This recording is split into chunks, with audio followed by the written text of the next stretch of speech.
भीड़ ने मेरी पत्नी को इतना पीटा कि मेरी पत्नी खून से लथपथ पड़ी थी। मेरी पत्नी स्कूल में टीचर थी। जब वह बच्चों को पढ़ा रही थी तो बाहर सैकड़ों की तादाद में लोग इकट्ठा हो गए थे। लोग बाहर खड़े होकर मेरी पत्नी के नाम लेकर हाय हाय का नारा लगा रहे थे। स्कूल वालों को भी कुछ समझ नहीं आ रहा था कि ऐसा क्यों हो रहा है, लोग बाहर इकट्ठा क्यों हो रहे हैं।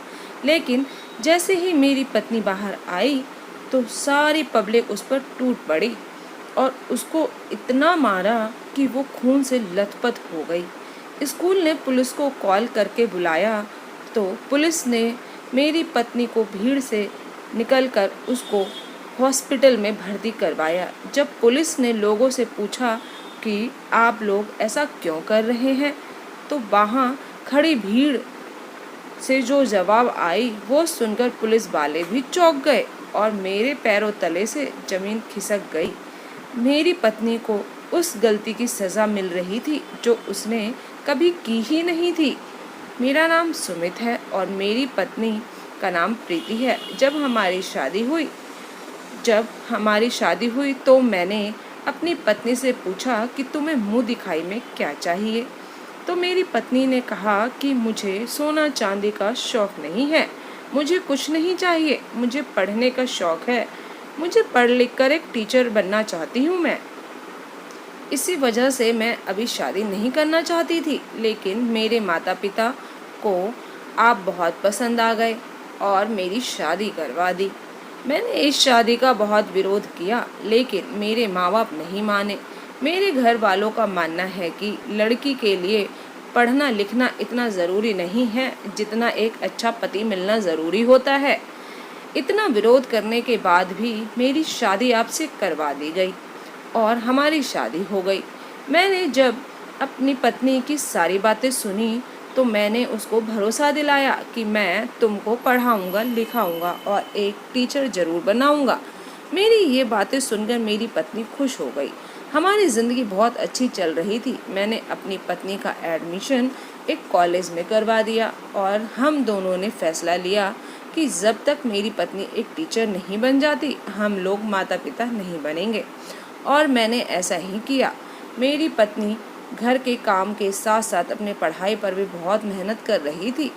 एक दिन उसका चयन एक सरकारी स्कूल में एक टीचर के तौर पर हुआ।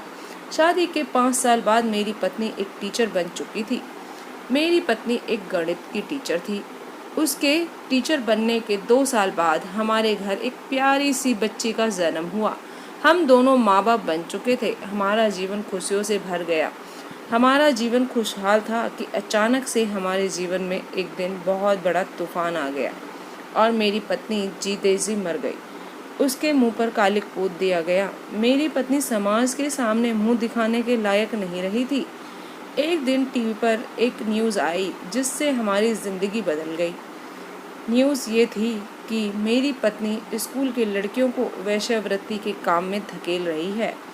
मेरी पत्नी स्कूल की नाबालिग लड़कियों को बहला फुसलाकर इस गंदे काम की तरफ धकेल रही है। टीवी पर जब ये न्यूज़ आई तब स्कूल के बच्चों के माता पिता और उनके पड़ोसी के लोग स्कूल के बाहर मेरी पत्नी को मारने के लिए खड़े थे। मेरी पत्नी के नाम पुकार कर हाय हाय कर रहे थे, गालियां दे रहे थे। स्कूल की प्रिंसिपल को भी उल्टा सीधा बोल रहे थे। स्कूल के सारे लोग हैरान थे कि ये लोग इतना अनाप शनाप क्यों बोल रहे हैं। किसी को कुछ भी समझ नहीं आ रहा था। मेरी पत्नी जैसे ही अपनी क्लासरूम से बाहर आई, लाखों की भीड़ मेरी पत्नी पर टूट पड़ी। कोई मेरी पत्नी का दुपट्टा खींच रहा था तो कोई उसके बाल खींच रहा था तो कोई उसको मार रहा था। एक तरीके से उसका चीरहरण हो रहा था। वहाँ पर खड़ी पुलिस भी कुछ नहीं कर पा रही थी। पुलिस उन लोगों को रोकने की पूरी कोशिश कर रही थी, लेकिन भीड़ काबू में नहीं आ रही थी। मेरी पत्नी को वहाँ के लोगों ने इतना मारा था कि वो खून में लथपथ हो गई। जब पुलिस वालों को लगा कि अब लोग काबू में नहीं आ रहे हैं और मेरी पत्नी पूरी तरह से खून में लथपथ हो गई है, अब कुछ ज़्यादा ही हो गया है, तब पुलिस वालों ने हवा में फायरिंग शुरू कर दी। फायरिंग की आवाज़ सुनकर वहाँ की पब्लिक इधर उधर भागने लगी। मेरी पत्नी की हालत देखकर पुलिस वालों को लगा कि मेरी पत्नी मर चुकी है, लेकिन जब पास जाकर देखा तो मेरी पत्नी की सांसें चल रही थी। पुलिस जल्दी से मेरी पत्नी को नज़दीकी अस्पताल में भर्ती कराया और मुझे भी कॉल करके बताया। जब मुझे सूचना मिली कि मेरी पत्नी के साथ इतना कुछ हो गया तो मेरा शरीर कांपने लगा। मुझे कुछ समझ नहीं आ रहा था कि मैं अब क्या करूं।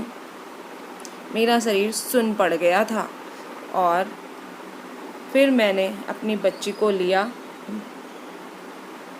जल्दी से अपनी बच्ची को उठाया और मैं हॉस्पिटल पहुंच गया। जब मैंने वहां पहुंचा तो देखा मेरी पत्नी की हालत बहुत ख़राब है। उसकी ये हालत देखकर मेरे आंखों से आंसू बहने लगे और मेरी बच्ची भी बहुत रो रही थी। पुलिस वालों ने मुझे शांत कराया। उसके बाद मैंने पुलिस वालों से पूछा कि मेरी पत्नी के साथ क्या हुआ था, तो पुलिस वालों ने मुझे सारी बात बताई। उसकी बात सुनकर मैंने उनसे बोला, मेरी पत्नी ऐसा कुछ कभी नहीं कर सकती। मेरी पत्नी बहुत ही साफ दिल औरत है, जितना घिनौना काम कभी नहीं कर सकती मेरी पत्नी। लोगों को ज़रूर कोई गलतफहमी हुई है। पुलिस ने मुझे आश्वासन दिया कि वो सच्चाई का पता जल्दी ही लगा लेगी। पुलिस ने मुझे बताया कि किसी लड़की ने आपकी पत्नी के खिलाफ न्यूज़ चैनल पर ये सब बताया है, इसीलिए सबसे पहले उस लड़की को पकड़ते हैं। आखिर सच्चाई क्या है? पुलिस वालों ने कहा, जो भी सच्चाई है उस लड़की के मिलने पर ही पता चलेगा। मुझसे भी रहा नहीं गया और मैं भी अपनी बच्ची को रिश्तेदारों के पास छोड़कर पुलिस के साथ निकल गया। पुलिस ने बहुत छानबीन की, लेकिन उस लड़की का कुछ पता नहीं चल रहा था। फिर हम लोग उस स्कूल में गए जहां मेरी पत्नी पढ़ाती है। स्कूल के बच्चों से बात की। किसी लड़की को भी कभी मेरी पत्नी ने गलत कामों के लिए उकसाया हो या किसी बच्चे को बहकाया हो। उसके परिवार वालों से भी बात की तो उनका भी यही कहना था कि हमारे साथ ऐसा कुछ भी नहीं हुआ है। हमारे बच्चों को उन्होंने कभी नहीं उकसाया, ना ही भड़काया है।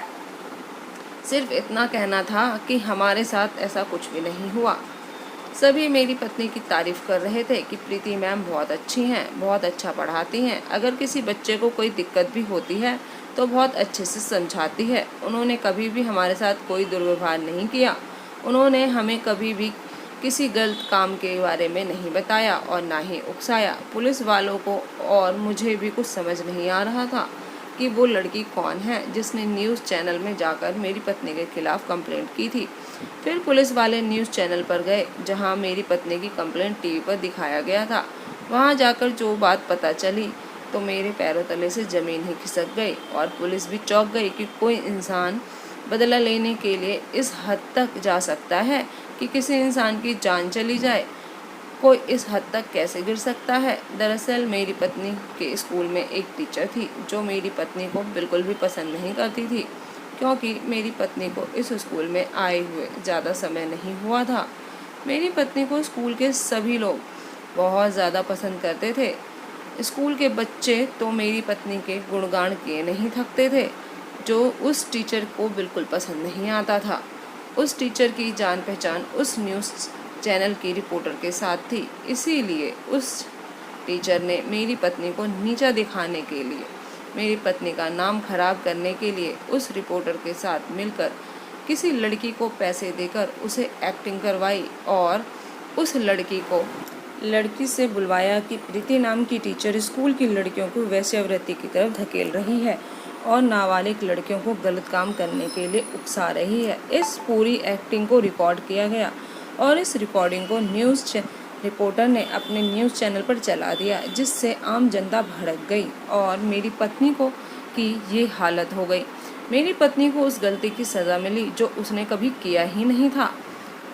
करना तो दूर की बात, वो ऐसा कभी सोच भी नहीं सकती थी। पुलिस ने अपनी सारी छानबीन किए हुए सबूतों को कोर्ट में जज के सामने पेश किया तो कोर्ट ने उस न्यूज़ चैनल को 1 महीने के लिए बैन कर दिया और उस रिपोर्टर को नौकरी से हमेशा के लिए निकाल दिया गया।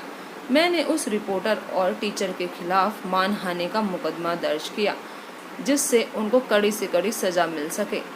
इन दोनों ने ऐसी गलती की जिससे मेरी पत्नी की जान जा सकती थी, और मेरी पत्नी ने कितनी जातियाँ सही थी। इन लोगों को ऐसे घिनौने इल्ज़ाम लगाते हुए ये भी नहीं सोचा कि कितना कुछ हो सकता था मेरी पत्नी के साथ। मेरी पत्नी को ठीक होने में लगभग 1 महीना लग गया। मैंने अपनी पत्नी से कहा टीचर की नौकरी छोड़ दो, लेकिन उसने साफ साफ मना कर दिया कि मैंने जब कुछ गलत नहीं किया तो मैं अपना मुंह क्यों छुपाऊं भला।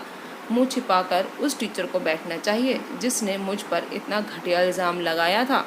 उस न्यूज़ चैनल ने मेरी पत्नी का एक इंटरव्यू लिया जिसमें मेरी पत्नी की सारी सच्चाई बताई गई, और न्यूज़ चैनल ने अपनी गलती को सुधारा। न्यूज़ चैनल ने इंटरव्यू के दौरान मेरी पत्नी से माफ़ी भी मांगी। अब मेरी पत्नी फिर से स्कूल जा रही है और अब सब ठीक हो चुका है और हम अपनी ज़िंदगी में बहुत खुश हैं।